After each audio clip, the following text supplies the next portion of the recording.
அனைவருக்கும் ஆண்மனே அன்பு வணக்கம்.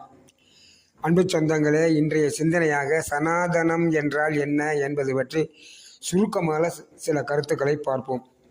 இன்றைய காலகட்டத்தில் சனாதனம் ஒரு சர்ச்சைக்குரிய பொருளாக இருந்து வருகிறது.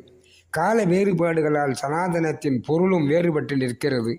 சர்ச்சைகள் ஒரு பக்கம் இருக்கட்டும், நாம் சனாதனத்தின் உண்மையான பொருள் என்ன என்பதை அருளாளர்கள் என்ன அதற்கான விளக்கங்களை தந்தார் என்பதை பார்ப்போம். சனாதனத்தை ஜனம் கூட்டல் ஆதனம் கூட்டல் தர்மம் என்று பிரித்து பார்க்க வேண்டும். ஜனம் என்பது மக்கள், ஆதனம் என்பது சமம், தர்மம் என்பது தெய்வ நீதியாகும். அதாவது மக்கள் வேறுபாடுகள் அற்று தெய்வ நீதியோடு வாழ வேண்டும் என்பதே சனாதனம். இதுதான் ஆதி ஜனாதனமும் ஆகும். இதிலே உயர்ந்தவர் தாழ்ந்தவர் கிடையவே கிடையாது. வள்ளலார் ஒத்தாரும் உயர்ந்தாரும் தாழ்ந்தாரும் எவரும் ஒருமை உளராகி உலகியல் நடத்த வேண்டும் என்கிறார்.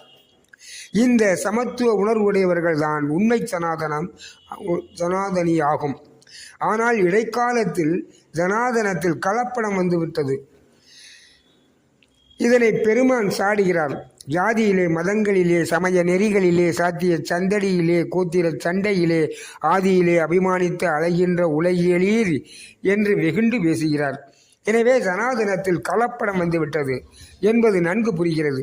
அறிவார்ந்த சமூகம் என்ன செய்ய வேண்டும்? குறைகளை நீக்கி நிறைகளை செய்ய வேண்டும். ஆனால் இன்றைய ஜனாதனத்தில் குற்றங்கள் மலிந்து விட்டது. ஜனாதன தர்மம் விளக்கங்கள் வெவ்வேறு திசைகளில் சென்று கொண்டிருக்கிறது. மக்களிடம் பகைமை ஏற்படுத்திவிட்டது. எனவே அன்பர்களே, எல்லா உயிர்களும் இன்புற்று வாழ்க என்பதே உண்மை சனாதனம். எம்முள் உயிருள் யாம் என்பதே புனிதமான சனாதனம்.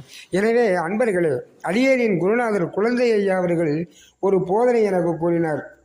ஒவ்வொருவரும் சனாதனே என்பதுதான் அது. இவ்வுலகில் உள்ள ஒவ்வொருவரும் அறிவு வளர்ச்சியில் நான்காக பிரிக்கப்படுகிறார்கள். குழந்தை பருவத்தில் குழந்தை சத்திரியனாக இருக்கிறது. அறிவு வளர்ந்த நிலையில் குழந்தை வைசியனாக இருக்கிறது. இன்னும் அறிவு மேலோங்கிய போது சத்திரியனாகிறது. அறிவு முதிர்ச்சியில் பிராமணன் ஆகிறான். எனவே விளக்கம் தந்தார். ஆக அறிவை மையமாக கொண்டு பிரித்து பார்த்தால் இது மனிதர்களின் அனுபவ முதிர்ச்சியே ஆகும். எனவே ஜனாதன சண்டைகள் அறியாமையால் நடக்கும் ஓர் ஆபத்து என்பதை உணர்ந்து கொள்ள வேண்டும். யாதும் ஊரே யாவரும் கேளீர் என்றுணர்ந்து ஒன்றுபடுவோம்.